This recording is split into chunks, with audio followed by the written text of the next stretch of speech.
सुधा अपने कमरे में उदास बैठी थी। उसे जीना नहीं था, वह खुद को खत्म कर देना चाहती थी। उसके दिमाग में बस यही बार बार आ रहा था कि वह खुद को कैसे खत्म करे। चारों तरफ अंधेरा ही अंधेरा था। अपनी ही सोच में मग्न सुधा अपने दोनों बच्चों को एकटक देख रही थी। पति के धोखेबाजी से उसका दिल टूट गया था। पिछले कई महीनों से संदीप घर देर से आता और सुधा के पूछने पर उसे डांटकर चुप करा देता। लेकिन आज सुधा ने संदीप को फोन पर किसी लड़की से बात करते हुए सुना। संदीप कह रहा था, तुम चिंता क्यों करती हो, मैं बहुत जल्द ही सुधा को तलाक दे दूंगा, फिर हम दोनों जल्द ही शादी कर लेंगे। यह बातें सुधा ने सुनी तो उसके दिल में घाव कर गई। इस बार तो संदीप ने हद पार कर दी। अब और जीने का कोई मतलब नहीं, अब खुद को खत्म कर दूं, इसके सिवा दूसरा विचार उसके मन में नहीं आ रहा था। दोनों बच्चे गहरी नींद में थे। एक नजर उनकी तरफ देखा, उनके सिर पर प्यार से हाथ फेरा, आंखों से आंसू बहने लगे। उसने मन में दृढ़ निश्चय कर लिया था। रात के 2 बज चुके थे। चारों तरफ सन्नाटा था। वह धीरे से उठी और दूसरे कमरे में गई।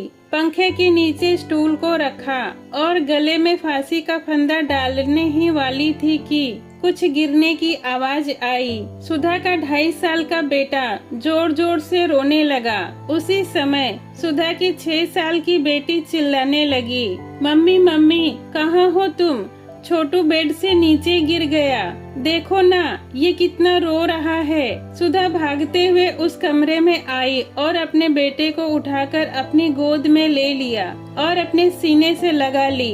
बेटी रोते हुए बोली, मम्मी तुम कहाँ चली गई थी? मुझे बहुत डर लग रहा था, तुम हमें छोड़कर कहीं मत जाना, मुझे अकेले में बहुत डर लगता है। सुधा अपने दोनों बच्चों को अपने सीने से लगा ली और फूट फूट कर रोने लगी। दोनों बच्चे उसके सीने से लिपट कर सो गए। रोते रोते सुधा को कब नींद आ गई पता ही नहीं चला।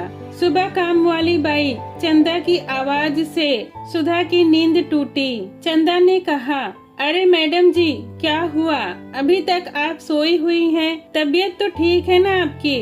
और आपने बाहर का दरवाजा भी खोला छोड़ दिया था। सुधा खुद को संभालते हुए बोली, हाँ थोड़ी तबीयत ठीक नहीं है। सुधा ने फिर घड़ी की तरफ देखा तो 8:30 बज चुके थे। तो उसने चंदा से कहा, आज तुम्हें आने में इतनी देर क्यों हो गई? चंदा ने कहा, मैडम जी आपको पता नहीं है क्या, 2 गली छोड़कर जो शर्मा जी रहते हैं उनकी बहू ने कल रात फांसी लगाकर आत्महत्या कर ली। 2 बच्चे हैं उसके, एक 8 साल की बेटी है और एक 4 साल का बेटा। यह सुनकर सुधा के कलेजे को धक्का लगा और उसने घबराते हुए पूछा, उसने आत्महत्या क्यों की? चंदा ने कहा, मैंने सुना है कि उसके पति का दूसरी औरतों से संबंध है, तभी तो पत्नी की मौत की खबर मिलने पर भी अभी तक नहीं आया। यह सुनते ही सुधा गुस्से में बोली, ठीक ही किया उसने, अब उसका पति आए या न आए क्या फर्क पड़ता है, अब वह थोड़े न देखने आने वाली है। यह सुनते ही चंदा ने कहा, मैडम जी मैं अनपढ़ गवार हूँ और दूसरों के घरों में जाकर झाड़ू पोछा लगाकर अपना पेट भरती हूँ और आप पढ़े लिखे लोग हैं, लेकिन मैं आपसे उम्र में बड़ी हूँ और जीवन का अनुभव आपसे थोड़ा ज्यादा है। आजकल आपके और साहब के बीच जो चल रहा है वह ठीक नहीं है। मेरे मुंह बंद थे लेकिन कान खुले रहते हैं। मैं भी एक औरत हूँ और मैं औरत का दुख समझ सकती हूँ, इसलिए मैं आपको एक बात बताना चाहती हूँ, आत्महत्या या किसी भी समस्या का समाधान नहीं है। जिंदगी में उतार चढ़ाव आते रहते हैं, इसका मतलब यह नहीं है कि आप अपनी जान ही दे दे। कभी कभी इंसान अपना रास्ता भटक जाता है पर अंत में घूमकर अपने ही घर वापस आता है, और जब ना भी आए तो भी क्या फर्क पड़ता है। आप किसके लिए मरना चाहती हैं? जो आपको प्यार नहीं करता, जिसको आपकी थोड़ी भी परवाह नहीं है, आप उसके लिए जी नहीं सकते। जो आपसे प्यार करते हैं, जिनको आपकी कदर है, आपके माता पिता जो आपसे बहुत प्यार करते हैं, आपके बच्चे जिनको आपकी बहुत जरूरत है। चंदा बोलते जा रही थी। सुधा की आंखों से आंसुओं की धारा बहने लगी। सुधा ने चंदा को गले लगा लिया और रोते हुए बोली, मैं क्या करूं चंदा, मुझे कुछ समझ नहीं आ रहा है। चंदा ने सुधा को दिलासा देते हुए कहा, बुरा ना मानो तो एक बात कहूं मैडम जी, खाली दिमाग शैतान का घर होता है और आप घर में बैठकर फालतू बातों को सोचते हो। मैं आपके घर में काम करने के बाद एक स्कूल में झाड़ू पोछा लगाने का काम करती हूँ।